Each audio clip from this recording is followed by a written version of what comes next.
Estamos de volta com o Diálogos da USP, hoje discutindo a questão da Amazônia, com o professor Paulo Artacho, professor sênior do Instituto de Física da USP, membro do IPCC, Painel Intergovernamental de Mudanças Climáticas, e coordenador do programa FAPESP de Mudanças Climáticas Globais, e o professor Edson José Vidal da Silva, professor do Departamento de Ciências Florestais da Exalc, de Piracicaba da USP, que atuou por 14 anos como pesquisador do Instituto do Homem e Meio Ambiente da Amazônia, o IMAZOM. Professor, eu queria voltar com os senhores para nós amplificarmos ou ampliarmos a discussão sobre a Amazônia, porque não é só meio ambiente. A questão da Amazônia é uma questão que envolve questão econômica, questão social, questão cultural, questão geopolíticas. É isso, professor Paulo, quer dizer, ela é muito mais ampla e tudo isso está sendo descuidado. Quer dizer, como fica a população da região também. Veja, é importante lembrar que cerca de 25 milhões de brasileiros vivem na região amazônica. Sim. E eles têm direito de ter uma vida digna, como nós temos, por exemplo, aqui no sul do Brasil ou nas demais regiões do nosso país. Agora, você dá uma alternativa de desenvolvimento para a região, isso tem que ser feito baseado na cultura local, baseado em estratégias já testadas, com programas pilotos já bem feitos, como o Fundo Amazônia fez, e jamais como alternativa de vida ou de sustento para essas pessoas vão ser grandes plantações de soja, totalmente, com colheitadeiras mecanizadas e coisas desse tipo. Então isso não é um desenvolvimento voltado para a região propriamente dita. Não se então pensa, é um desenvolvimento errado, e que, na verdade, traz muito poucos benefícios e muitos malefícios ao país como um todo. Esse professor Edson é de lá, o professor ainda vai lá todo ano com seus alunos da Exalc, conviveu durante muito tempo com a realidade de lá. Quer dizer, o quanto de desrespeito, de novo, com a situação local e quanto de violência cultural acaba acontecendo nesse sentido. Você acaba extinguindo até algumas populações da forma que está sendo promovido aí. Você não respeita. Tem todas as questões ambientais que vai ter reflexo, inclusive, se nada for feito, até na sobrevivência da pessoa ali, porque você está tratando, como o professor colocou muito bem no início, de um clima quente e úmido. Aquela umidade vem por causa da floresta. Tirou a floresta, seja com desmatamento ou queimada, como que vai ficar? Vai ficar quente. Então, você pode ter migrações futuras se isso acontecer. Outra coisa é a questão do respeito, como o professor colocou, dos modos de vida daquelas populações que chegam ali. De certa forma, aprender com o pessoal que está lá. Tem muitas coisas a ensinar de como você consegue viver bem numa situação daquela sem que ser preciso você transformar aquele ambiente, degradar aquele ambiente. Então, tem várias lições, tem vários exemplos. Desde antes do Fundo Amazônia, tinha o Programa de Proteção das Florestas lá, o G7, tem várias iniciativas interessantes. E aí é que eu acho que falta. Já tem iniciativas interessantes e elas precisam ser reproduzidas. Sim. Tem muita experiência no Acre, tem no Pará, tem no Amazonas, que nada disso tem sido levado em consideração hoje. Parece que nada que foi feito no passado vale a pena. Só dá para imaginar que é jogo político mesmo, das pessoas não aceitarem o que o outro fez de bom. É incrível. E isso eu acho que a gente tem que melhorar, como ser humano mesmo, e priorizar as coisas que estão dando certo. Aí a questão que o senhor colocou, a questão do respeito do modus operandi, da questão cultural, até queimada na região é uma questão cultural, mas sabendo fazer. Exatamente. Eu sou filho de agricultor, meu pai foi pequeno agricultor lá, foi caçador, tinha 250 hectares, ele praticava aquela agricultura pequena, criava o seu gadinho, para manejar o pasto, que isso é uma forma de manejo que é ainda muito usada lá, para o manejo de pasto, além, obviamente, das outras estratégias para a agricultura de corte e queima. Muitos povos ainda dependem disso porque não tem maquinário, Não tem maquinário para você derrubar uma floresta e implantar a sua agricultura. Então, eles acabam utilizando a queima de um mal necessário, Sim. Mas a gente também, nessa linha, tem experiência. A Embrapa, lá, Amazônia Oriental, fez um trabalho em que você não precisa tocar fogo na área para você limpar uma área para a agricultura. Tem um equipamento que foi apoiado pelos alemães, que ela chega a triturar toda a vegetação e ainda serve de adubo. Então, tem experiência que você nem precisa de estar utilizando também as queimadas para isso, né? E nesse caso, professor, eu queria voltar à primeira questão nossa, a questão geopolítica, porque o governo atual, a grande desculpa de não aceitar o dinheiro da Alemanha, não aceitar o dinheiro da Noruega do Fundo Amazônia, não vamos vender a Amazônia, vocês estão querendo lotear, ela não está à venda. O quanto há de embate geopolítico nessa história, professor Paulo, e o quanto é relevante ou não essa questão da internacionalização da Amazônia? Uma questão que está sempre na mesa. Acho que deixar muito claro, não existe essa questão de internacionalização da Amazônia. E nenhuma das declarações de nenhum governante estrangeiro se falou sobre a questão da internacionalização da Amazônia. Que é a desculpa que se levanta, E o segundo aspecto é o seguinte, é do interesse de nós, brasileiros, que este recurso natural valiosíssimo, que é a floresta amazônica, seja bem administrado por nós. Sem dúvida. Se esses recursos vêm de fora, mas são administrados pelo Brasil, como era o caso do PPG-7, como era o caso do Fundo Amazônia, por exemplo, veja, esses recursos deveriam ser muito bem-vindos, porque eles auxiliam no desenvolvimento sustentável desta região estratégica para nós brasileiros. Então, não existe essa questão de internacionalização da Amazônia. Digamos assim, é mais uma dessas fake news, né, sendo levantadas para, na verdade, justificar uma exploração predatória, né, porque, evidentemente, nenhum país estrangeiro vai financiar o processo de destruição da floresta amazônica, porque isso não é do interesse nem do Brasil, nem de nenhuma nação no nosso planeta. Séria, pelo menos. Porque, veja, o desmatamento de florestas tropicais hoje é responsável por 10% do total de gás de efeito estufa sendo lançados para a atmosfera. Então, é uma parcela muito significativa. E é uma parcela que pode ser reduzida rapidamente, né? O Brasil já mostrou isso.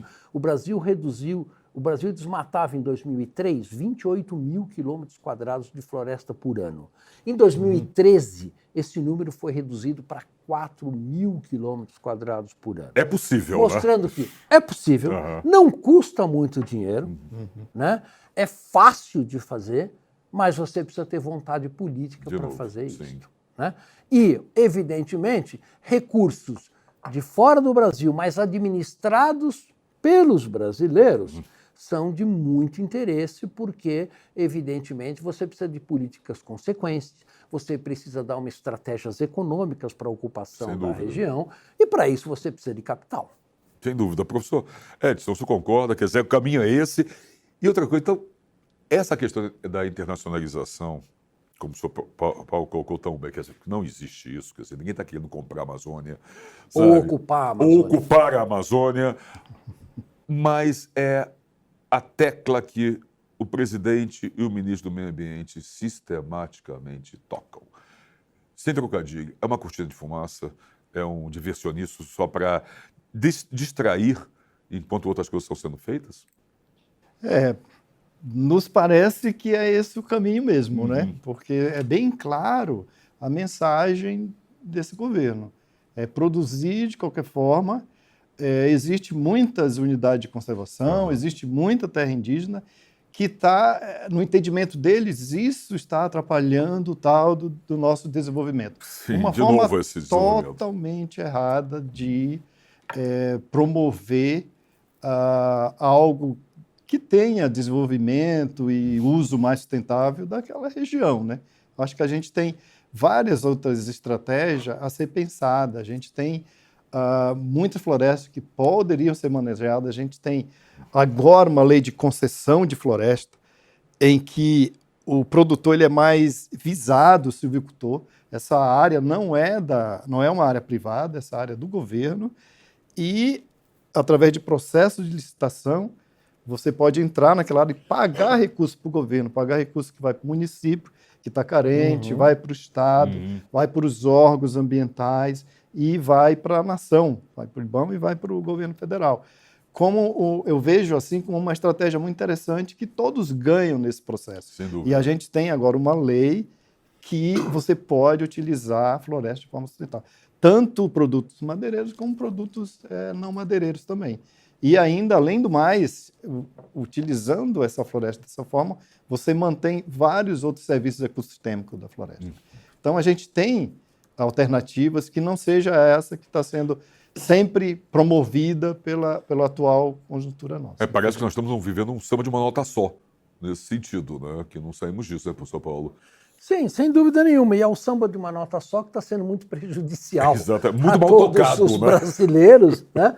Porque ele, na verdade, responde aos interesses de um único setor da economia brasileira, que é parte do agronegócio que é predatório Exatamente. à floresta amazônica. Parte do agronegócio é consciente de que os serviços ambientais que a floresta promove são essenciais para o agronegócio inteligente do Sim. Brasil. Né? Então, esse é o agronegócio que a gente deve apoiar, Sim. traz riquezas para a nação, tá certo? E traz desenvolvimento econômico. Mas existe um outro parte do agronegócio, que é o agronegócio simplesmente predatório, que visa o lucro nos próximos 2, 3 ou 4 anos, coisa independente imediatista, né? da visão de longo prazo de sustentabilidade do funcionamento do próprio ecossistema. Esta visão é uma visão totalmente arcaica, antiga, mas que, infelizmente, é a visão que está sendo predominante no atual governo. Mas porque a questão, o senhor tocou no ponto, a questão da sustentabilidade, ela não está sendo abordada em nenhum momento, né? Não. A questão tão importante está sendo deixada de lado. Quer dizer, teve que se chamar o G7. O presidente Macron teve que convocar aproveitar a reunião do G7 para se tocar nesse assunto. Quer dizer, como ficamos nisso? Quer dizer, não há interesse, mesmo o agronegócio não predatório, porque ele vai perder dinheiro com Sem tudo dúvida. isso, né? Porque eles têm uma visão de muito curto prazo. Quer dizer, como é que eu ganho dinheiro no próximo ano, nos próximos 2 ou 3 anos? Né? Independente do prejuízo a médio e longo prazo para a nação brasileira como um todo. Né? E voltando a essa questão, a questão da ilegalidade, eu acho que é muito importante. Se nós estamos num Estado democrático, a Constituição tem que ser respeitada. Sem dúvida, Né? antes de qualquer coisa. E a Constituição é muito clara em relação aos direitos dos povos indígenas. A Constituição é muito clara em relação à destinação de terras públicas. Né?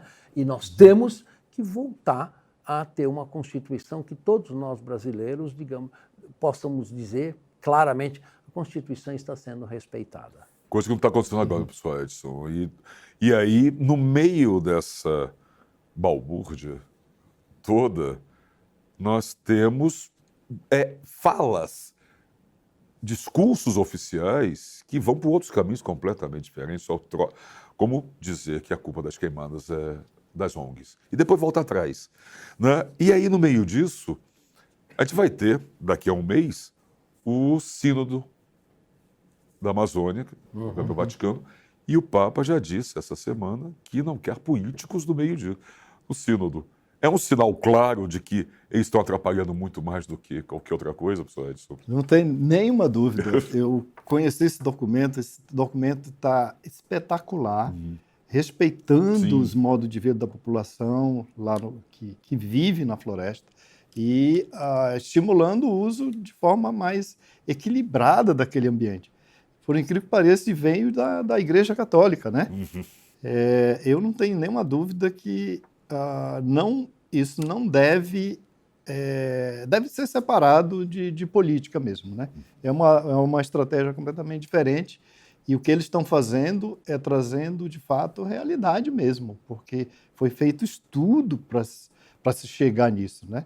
Então, foi feito todo um estudo anterior para ter essa discussão agora. Mas isso, de certa forma, não está sendo muito visto pelo nosso governo, com essa coisa de perda da tal da soberania. É tal soberania, que se levanta essa bandeira. Né? Mas a Amazônia é dos brasileiros, eu não tenho nenhuma dúvida disso. E é É importante também salientar a questão, Sim. como você mencionou, o papel das ONGs, das Exatamente. organizações não governamentais. Exatamente. Nós temos organizações governamentais fazendo um trabalho excepcional na região amazônica, né? De alta Inclusive, qualidade. De altíssimo em nível. regiões onde Essencial, o Estado né? brasileiro mal se faz presente. Então, em regiões onde o Estado não se faz presente, o papel de muitas das organizações não governamentais, auxiliando as pequenas populações, as povoações ribeirinhas, por exemplo, em como se desenvolver de maneira sustentável, usando seus poucos recursos educacionais, científicos que eles têm na região, é absolutamente estratégico. Então, muitas dessas organizações não governamentais trabalham na direção da sustentabilidade da região amazônica. É porque aquela coisa, eu estava conversando com o professor Edson um pouquinho antes do começo do nosso programa, a Amazônia, além do mais, ela está no imaginário mundial. Ela faz parte desse imaginário, esse desejo de conhecer e que precisa ser vista, e precisa ser ocupada, precisa ser tratada, mantida. A Amazônia é o último reduto de floresta, grande floresta Sim. tropical remanescente no planeta, junto com a floresta do Congo e junto com as florestas da Indonésia e Bornéu. Né? Então, só que a área da Amazônia é obviamente várias vezes maior do que as florestas na África e as florestas em Bornéu. E estas florestas, por estarem em regiões tropicais, são absolutamente críticas na questão da manutenção do clima do nosso planeta, que está em grande perigo. Inclusive, com o aumento gradual da temperatura que nós estamos observando exatamente. agora, por causa do aumento do efeito estufa, a floresta amazônica já está começando a perder carbono para a atmosfera. Vários estudos científicos mostram isso, né?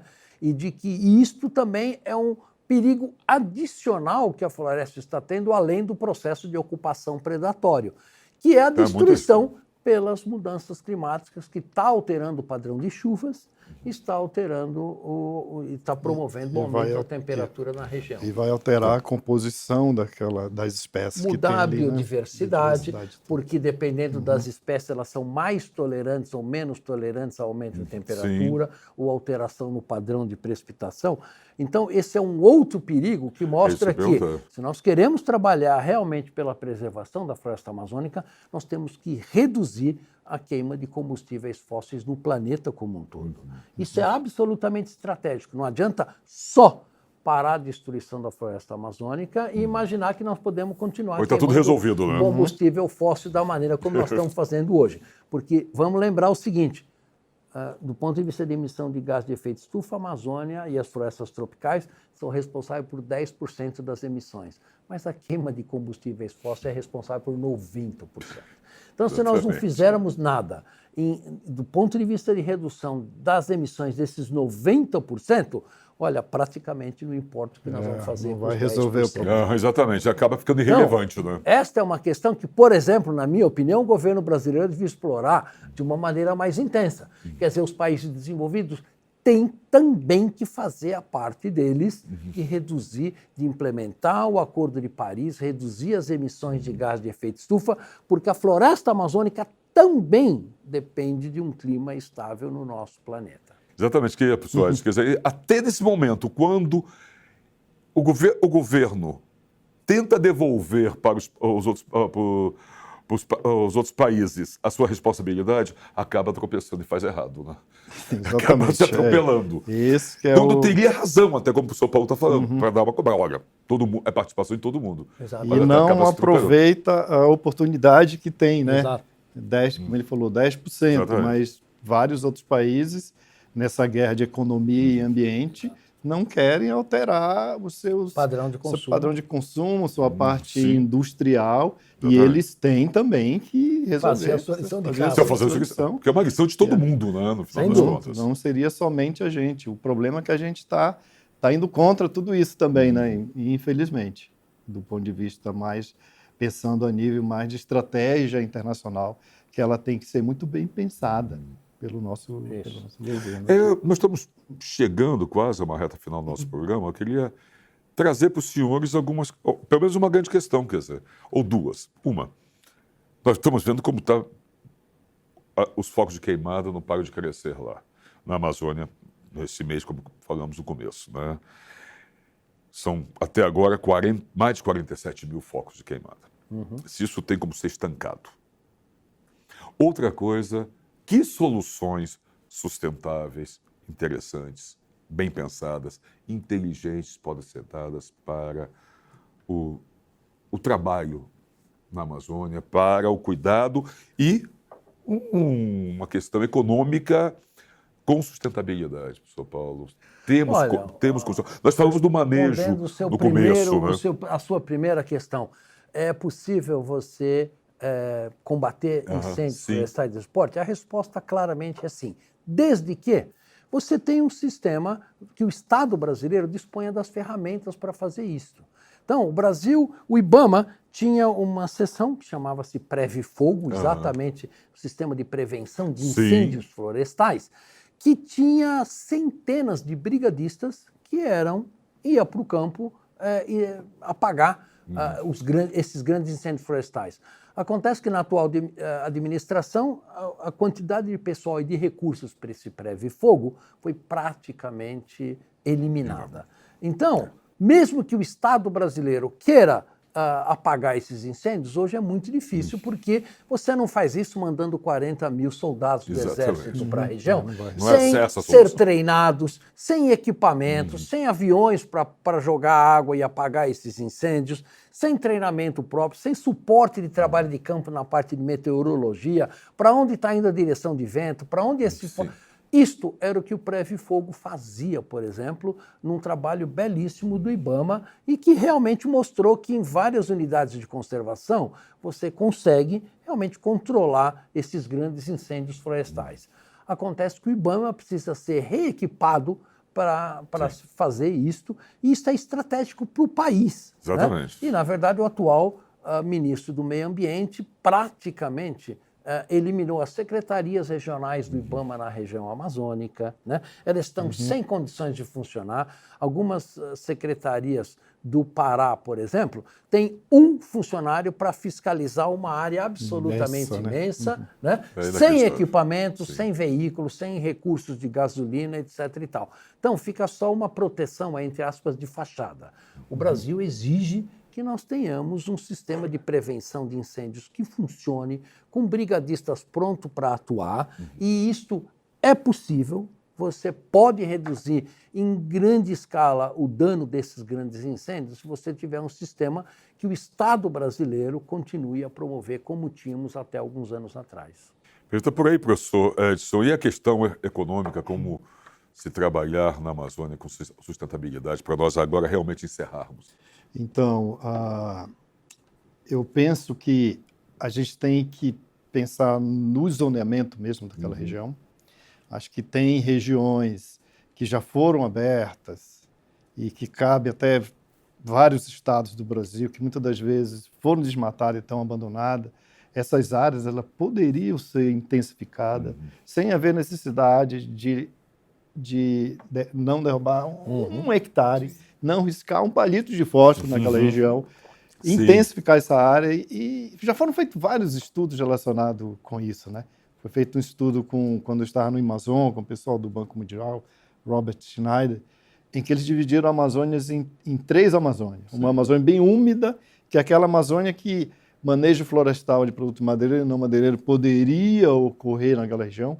Uma intermediária, que pode ser manejo ou um pouquinho de agricultura, e aquela mais próxima ali da savana, do cerrado, que a agricultura pode... Pensando no mapa de cima para baixo, né? Poderia funcionar e intensificar sem que seja necessário abrir novas áreas. E manter as unidades de conservação, aquelas que você quer conservar a biodiversidade, né? Aquelas de uso sustentável, como florestas nacionais, e também as comunidades indígenas, que tem gente morando, especificamente essa com a comunidade indígena, e as reservas de desenvolvimento sustentável, que tem populações ribeirinhas, que não sejam indígenas, morando nessas áreas. Se a gente, então, não é mexer só com uma coisa, não é tratar de uma coisa, é tratar de várias coisas através de um planejamento mais inteligente, e aí geraria recursos e aquela região conseguiria produzir recursos e ganhar dinheiro com a floresta e com a agricultura também, né? Bom, tomara que consigamos ir por esse caminho, mas o diálogo está chegando ao seu final.